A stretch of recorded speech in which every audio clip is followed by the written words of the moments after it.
आज फतेहनगर थाने में एक वीडियो कॉन्फ्रेंसिंग हुई जिसमें पुलिस के आला अधिकारी, मुख्यमंत्री, नेतागण, कानून मंत्री सभी ने नए कानून के बारे में समीक्षा की, नए कानून के बारे में जानकारी दी और आज 1 जुलाई से ये कानून लागू हो गए हैं।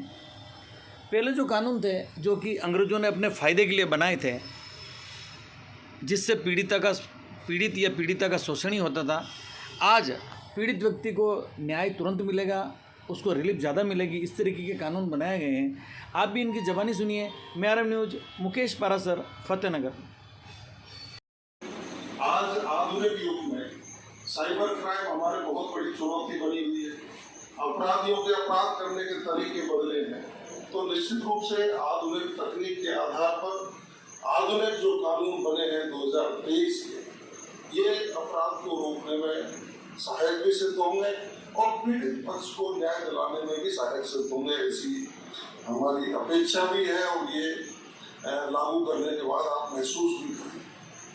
नवीन विधियों में एक जो प्रावधान रखा है, हमारी महिलाओं को भी मैं बधाई देना चाहूँगा कि कई बार पीड़ित महिलाएं थाने में जाती थी और थाना अधिकारी या कोई भी व्यक्ति पुरुष होता, तो भारतीय समाज में जैसी व्यवस्थाएं वो अपनी पीड़ा के बारे में बताने में संकोच करती, लेकिन इन विधियों में प्रावधान किया गया है कि महिलाएं कोई पीड़ित है तो उनकी एफआईआर भी पीड़ित की एफआईआर महिला अधिकारी ही करे, जो आपके लिए बहुत अच्छा होगा और एक उनकी बात आपस में समझ। बाहर रहने वाले प्रतिनिधि हैं, मतलब आप एक्चुअल में हम अंदर थाने में रहने वाली पुलिस हैं और आप बाहर रहने वाली पुलिस हैं। हमारी भाषा में आप सब लोग बताएं। आज जो बात है ये काफ़ी शॉर्ट में कही गई थी, मैं आपको थोड़ा सा इसको विस्तार में बताना चाहता हूँ। हमारा उद्देश्य आपको साथ रखने का आज ये है कि आप आम जनता में या जो भी पब्लिक है, आम आदमी है, वो आपके पास आता है, आपसे बात करता है, आपसे सलाह लेता है, आमतौर पे हम तक आने में आपका सहयोग लेता है। इसलिए आपकी जानकारी में ये सब चीज़ें होनी जरूरी है। तो अपनी भारत के कानून को चलाने वाली 3 किताबें हैं। भारतीय संविधान अलग चीज़ है, वो तो अपनी रामायण गीता है। इसके अलावा भारत की जो आपराधिक कानून व्यवस्था है उसको चलाने के लिए 3 किताबें हैं। पहले जो थी भारतीय पिनल कोड, मतलब भारतीय दंड संहिता, CRPC,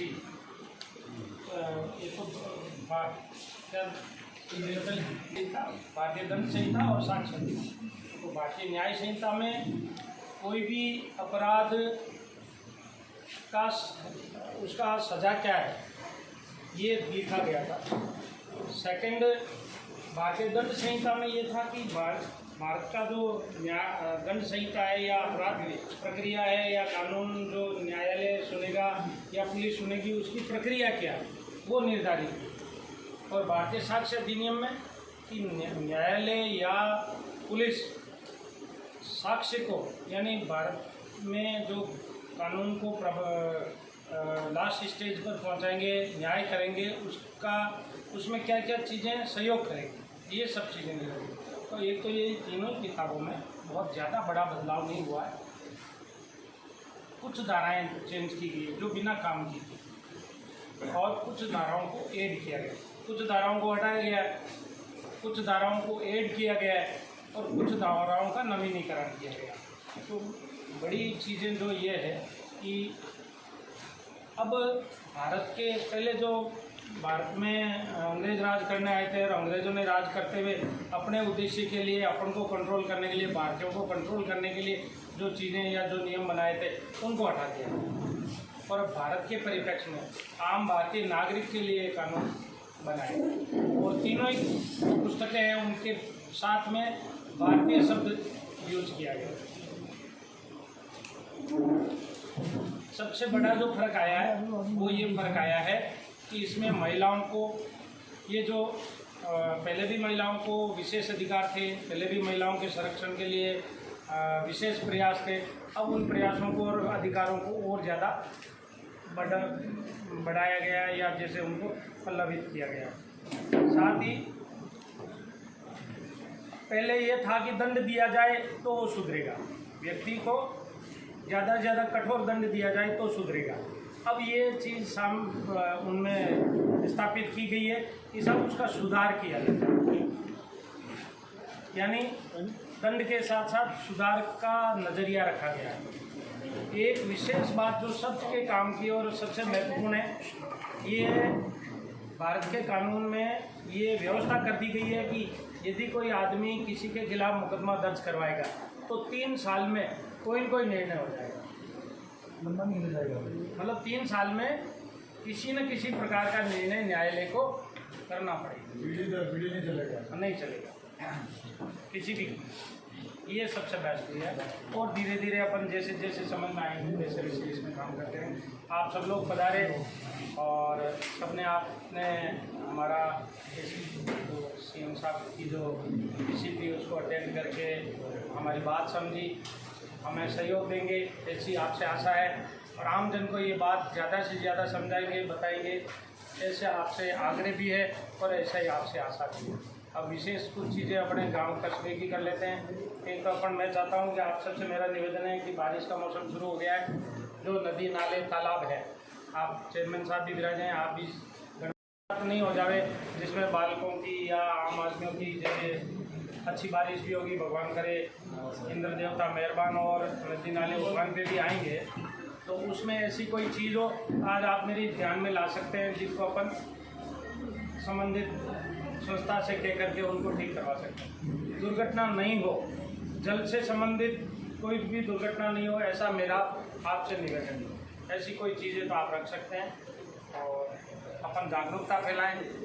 आपकी नॉलेज में कोई ऐसी कैसा फला तालाब भर जाता है, वहाँ बच्चे जाते हैं, महिलाएं जाती है, पशु चराने वाले जाते हैं, तो आप हमें पहले बता दें। ऐसी कोई नदी, ऐसा कोई पुल जिस पे भारी बारिश में बहाव आ जाता है और लोग पहले भी पूर्व में कोई घटना हुई हो तो भी आप मुझे बता दें, मैं ऐसी व्यवस्था करूँगा, आदमी लगाऊंगा, जागरूकता फैलाऊंगा या पाबंदी,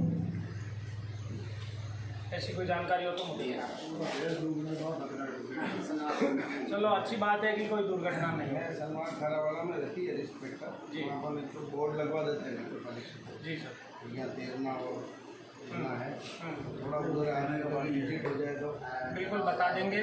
सलमान खारावाला में हर साल होती है, हर साल नहीं वहाँ क्या है, लोग नाने धोने आ जाते हैं, बच्चे उतर जाते हैं। ठीक, हम बार बार अब आज से ही हम शुरू कर देंगे, कोशिश ये करेंगे कि बार बार उन लोगों को पाबंद करें, थोड़ा डरा भी दें बच्चों को, घर वालों को पाबंद कर दें, खेलते खेलते चले जाते हैं। बिल्कुल अच्छा कहा आप सबसे सच्ची आप ही देखते हो कितने